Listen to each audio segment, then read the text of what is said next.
മഴ തോറും മുന്നേ സീരിയലിന്റെ ഇന്നത്തെ എപ്പിസോഡിലേക്ക് എല്ലാവർക്കും സ്വാഗതം. അങ്ങനെ നമ്മുടെ വൈജ ഐസിയുൽ ഗുരുതരാവസ്ഥയിൽ കിടക്കാണ്. ആശുപത്രിയിൽ ബാലേന്ദ്രനും മനുവും രാജീവും ശിവശങ്കറും എല്ലാവരും ഉണ്ട്. അങ്ങനെ രാജീവും ശിവശങ്കറും അലീനെ പുറത്താക്കാൻ 18 അടവ് നോക്കിയെങ്കിലും അതൊക്കെ പൊളിഞ്ഞ് പാളീസായി. എന്നാൽ ഇപ്പോൾ പുതിയ പദ്ധതി ഇടുന്നുണ്ട്. എടാ രാജീവേ, നമ്മുടെ വൈജയുടെ ഈ ഒരു അവസ്ഥയ്ക്ക് കാരണം ആ പിഴച്ചവളാണ് അലീന. അവളെ ഇനിയും അവിടെ വെച്ച് പൊറിപ്പിക്കാൻ പാടില്ല. നമുക്കിതൊരു അവസരമാണ്. ഇപ്പോഴാവുമ്പോൾ ബാലേന്ദ്രൻ അവിടെ ഇല്ലല്ലോ. നമുക്ക് അവളെ ഇനി അവളങ്ങ് തിരിച്ചു വരാത്ത രീതിക്ക് അവളെ അടിച്ചു പുറത്താക്കണം. അപ്പൊ രാജീവ് പറയുന്നുണ്ട്, അതെ ശിവേട്ട, ആ പിഴച്ചവൾ കാരണമാണ് അന്ന് ബാലേന്ദ്രൻ എന്നെ തല്ലിയത്. ആ വേദന ഇപ്പോഴും എനിക്കുണ്ട്. അവളെ വെറുതെ അങ്ങ് പുറത്താക്കിയാൽ പോരാ, അവളെ അവിടുന്ന് അടിച്ചു പുറത്താക്കണം എന്നൊക്കെ രാജീവ് പറയും. അപ്പൊ ശിവശങ്കർ നേരെ ഫോൺ എടുത്തുകൊണ്ട് കമലയെ വിളിക്കുന്നുണ്ട്. ശിവേട്ട, എങ്ങനെയുണ്ട് വൈജിക്ക്? അതൊന്നും പറയാനായിട്ടില്ലടി, കുറച്ച് സർജറി ഒക്കെ വേണം. ഞാനിപ്പോ നിന്നെ വിളിച്ചത് ഒരു കാര്യം പറയാനായിട്ടാണ്. എന്ത് കാര്യം? എന്ത് കാര്യമാണ് ശിവേട്ട? അപ്പൊ ശിവശങ്കർ പറയും, ഇപ്പൊ ബാലേന്ദ്രൻ അവിടെ ഇല്ലല്ലോ. എന്തായാലും പെട്ടെന്ന് ഇനി അവൻ അങ്ങോട്ട് വരില്ല. അതുകൊണ്ട് ആ അലീനെ പുറത്താക്കാൻ ഇതിലും വലിയ ചാൻസ് നമുക്കിനി കിട്ടാനില്ല. നീ വേഗം ഹരിയേം കൂട്ടി വൈജയുടെ വീട്ടിലേക്ക് പോകണം. എന്നിട്ട് ആ പിഴച്ചവളെ അവിടെ നിന്ന് നിങ്ങളെല്ലാം ചേർന്ന് അടിച്ചു പുറത്താക്കണം. ഇനി അവള് തിരിച്ചങ്ങോട്ട് വരാത്ത രീതിക്ക് വേണം അവളെ അവിടെ നിന്ന് തല്ലി പുറത്താക്കാനായിട്ട്. അപ്പോൾ കമല പറയും, അത് ഞാൻ ഏറ്റു ശിവേട്ടാ. ഞാനും ഹരിയും ഇപ്പൊ തന്നെ അങ്ങോട്ട് പുറപ്പെടും.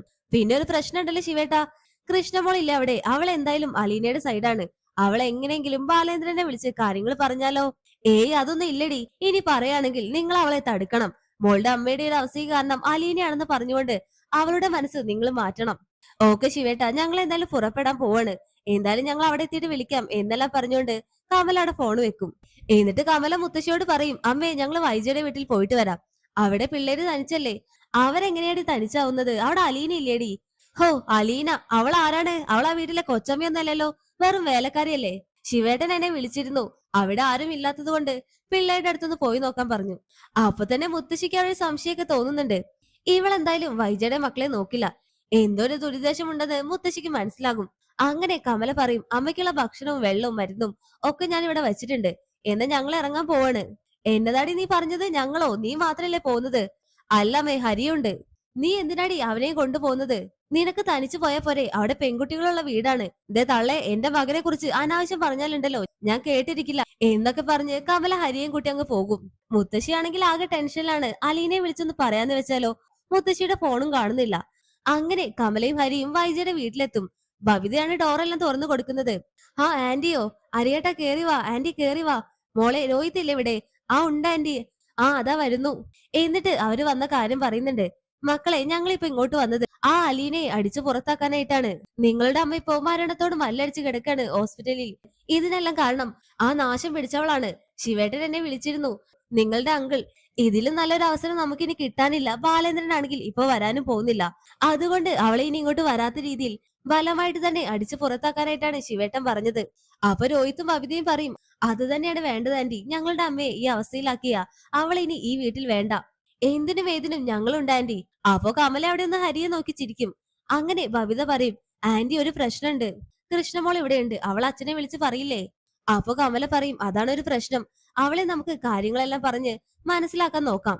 അതെന്തായാലും ആന്റി കുറച്ച് റിസ്ക് ആണ്. അവൾ എന്തായാലും നമ്മൾ പറയുന്നൊന്നും കേൾക്കില്ല. ആദ്യം നമുക്ക് അലീനയുടെ ഫോണ് ഇവിടെ നിന്ന് മാറ്റണം. അത് എവിടെയെങ്കിലും ഒളിപ്പിച്ചു വെക്കണം. അല്ലെങ്കിൽ അലീനയോ കൃഷ്ണമോളോ അച്ഛനെ വിളിച്ച് കാര്യങ്ങൾ പറയും.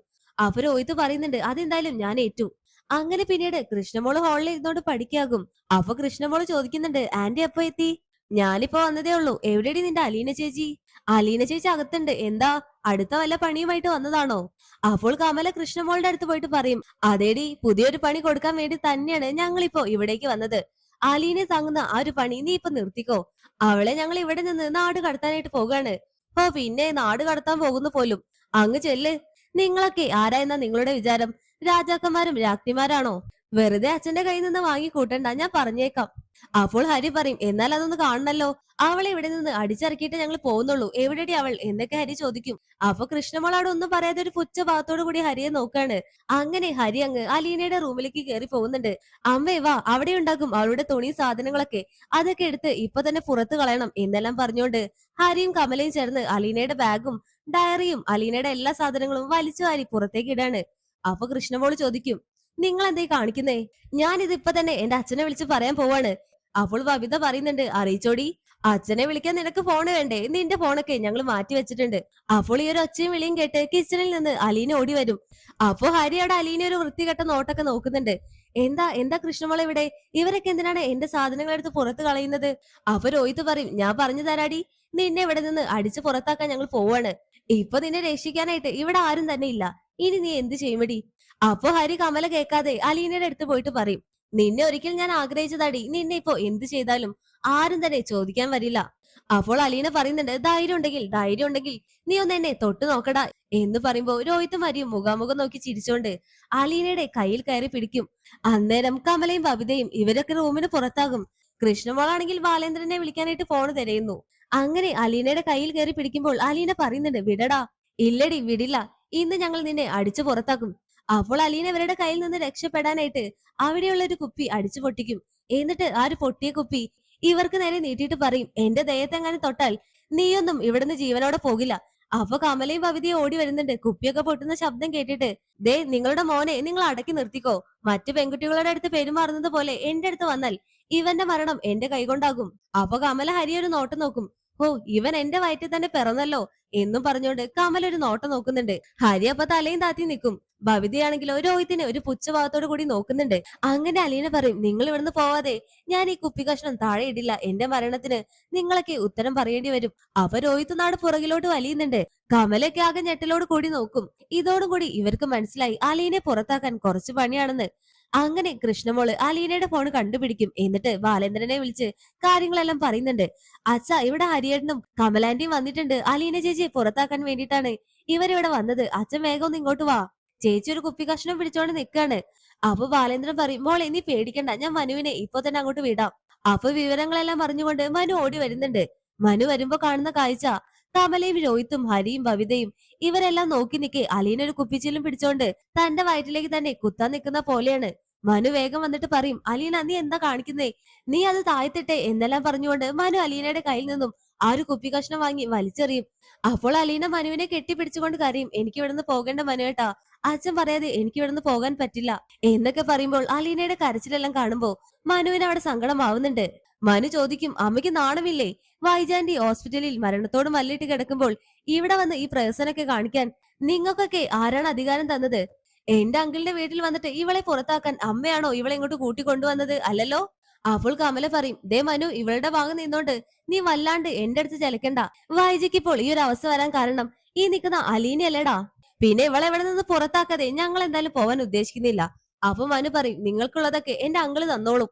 അലീന നീ പേടിക്കണ്ട, നിന്നെ ഇവിടെ ആരും ഒന്നും ചെയ്യാൻ പോകുന്നില്ല. അപ്പൊ രോഹിത്ത് പറയും, അതെങ്ങനെ ശരിയാകും മനുവേട്ടാ? എന്റെ അമ്മയുടെ ഒരു അവസ്ഥയ്ക്ക് കാരണം ഈ നിൽക്കുന്ന അലീനയാണ്. അപ്പൊ മനു രോഹിത്തിന്റെ കുത്തിനെ പിടിച്ചിട്ട് പറയുന്നുണ്ട്, ആണോടാ, നീ കണ്ടോ ഇവള് നിന്റെ അമ്മയെ കൊല്ലാൻ നോക്കിയത്? നിന്റെ ഈ നിൽക്കുന്ന ഹരിയുടെ സൂക്കേടെ കണ്ടല്ലോ, അത് ഞാൻ അങ്ങോട്ട് മാറ്റി തരുന്നുണ്ട്. അപ്പോൾ കമല പറയും, മനു നീ അങ്ങോട്ട് മാറി നിൽക്ക്, ഇവളെ ഇവിടെ നിന്ന് പുറത്താക്കാതെ ഞങ്ങൾ പോവില്ല. ഹോ, അങ്ങനെയാണോ? എന്നാ ഞാനേ അങ്കിളിനെ വിളിക്കാം. അങ്കിൾ ഇവിടെ വന്നു കഴിഞ്ഞാൽ അമ്മ പിന്നെ ജീവനോടെ പോകുമോ എന്ന് നമുക്ക് നോക്കാം. അപ്പൊ കമലയ്ക്ക് അവിടെ ഒരു പേടി വരുന്നുണ്ട്. കമല ഒന്ന് പുറകിലോട്ട് വലിയും. അങ്ങനെ ഒടുക്കം മനു അലീനയോട് പറയും, അങ്കിള് പറയാതെ നിന്നെ ഇവിടെ നിന്ന് ആരും തന്നെ പുറത്താക്കില്ല. നിന്നെ കൂട്ടി കൊണ്ടുപോകാനാണ് ഞാൻ ഇപ്പൊ വന്നത്. നീ ഇവിടെ സേഫ് അല്ല. അപ്പൊ കമല ചോദിക്കും, നീ അവീത സന്തതിയെ കൊണ്ട് നീ എങ്ങോട്ടാടാ പോകുന്നത്? ദേ അമ്മേ, ഞാനൊരു കാര്യം പറഞ്ഞേക്കാം. ഇവള് അവീത സന്തതിയാണോ ഈ കുടുംബത്തിലെ സന്തതിയാണോ എന്നൊക്കെ അധികം വഴുകാതെ തന്നെ എല്ലാരും അറിയും. അന്ന് നിങ്ങൾ ഇവളോട് ചെയ്തതിനെല്ലാം മാപ്പ് പറയേണ്ടി വരും. ഓ പിന്നെ എന്റെ പട്ടി പറയടാ ഇവളോടൊക്കെ മാപ്പ്. അങ്ങനെ എടുക്കാം മനു പറയും, വാ അലീന, ഇനി ഇവിടെ നിക്കണ്ട. ഞാൻ ഇനി ഇവിടെ നിന്ന് കഴിഞ്ഞാൽ ഞാൻ വല്ലതും പറഞ്ഞു പോകും എന്നെല്ലാം പറഞ്ഞുകൊണ്ട് മനു അലീനയും കൂട്ടി അങ്ങ് പോവാണ്. ഇത് കാണുന്ന കമലയ്ക്ക് അങ്ങോട്ട് ദേഷ്യം വരുന്നുണ്ട്. കമല ശിവശങ്കറിനെ വിളിച്ച് നടന്ന കാര്യങ്ങൾ മൊത്തം പറയും. അപ്പൊ ശിവേട്ടൻ പറയും, ഞാൻ മനുവിനെ ഒന്ന് വിളിച്ചു നോക്കട്ടെ എന്നെല്ലാം പറഞ്ഞുകൊണ്ട് ശിവശങ്കർ മനുവിനെ വിളിക്കുന്നുണ്ടെങ്കിലും മനു ഫോൺ എടുക്കില്ല. അലീന പറയും, മനുവേട്ടൻ ഫോൺ റിങ് ചെയ്യുന്നു. അതവിടെ അടിച്ചോട്ടെ, അച്ഛനാണ്. അമ്മ അച്ഛനെ വിളിച്ച് കാര്യങ്ങളെല്ലാം പറഞ്ഞു കാണും. അപ്പോൾ അലീന പറയുന്നുണ്ട്, ഞാൻ പോയിക്കോളാം മനുവേട്ടാ, എന്നെ രേവതിക്കുട്ടിയുടെ അടുത്ത് ആക്കിയാൽ മതി എന്നൊക്കെ അലീന പറയുന്നുണ്ട്. ഒടുക്കം മനു ബാലേന്ദ്രനെ വിളിച്ച് കാര്യങ്ങൾ പറയും, അങ്കിളെ, അലീനയും കൂട്ടി ഞാൻ അവിടെ നിന്ന് ഇറങ്ങി. അവൾ അവിടെ നിൽക്കുന്നത് സേഫ് അല്ല. അപ്പൊ ബാലേന്ദ്രൻ പറയും, എന്നാ നമ്മൾ വരുന്നത് വരെ അവളെ രേവതിക്കുട്ടിയുടെ അടുത്ത് ആക്കാം. അവിടെ ആകുമ്പോൾ അവൾ സേഫ് ആണല്ലോ എന്നെല്ലാം പറഞ്ഞുകൊണ്ട് മനു അലീനെ രേവതിക്കുട്ടിയുടെ അടുത്ത് ആക്കാണ്. എന്തായാലും ഇനി വരാനിരിക്കുന്നതെല്ലാം സംഭവബഹുലമായിട്ടുള്ള കിടിലൻ എപ്പിസോഡുകളാണ്. അപ്പോൾ ഈ ഒരു റിവ്യൂ ഇഷ്ടമായാൽ വീഡിയോ ലൈക്ക് ചെയ്യാനും ചാനൽ സബ്സ്ക്രൈബ് ചെയ്യാനും മറക്കല്ലേ ഫ്രണ്ട്സ്.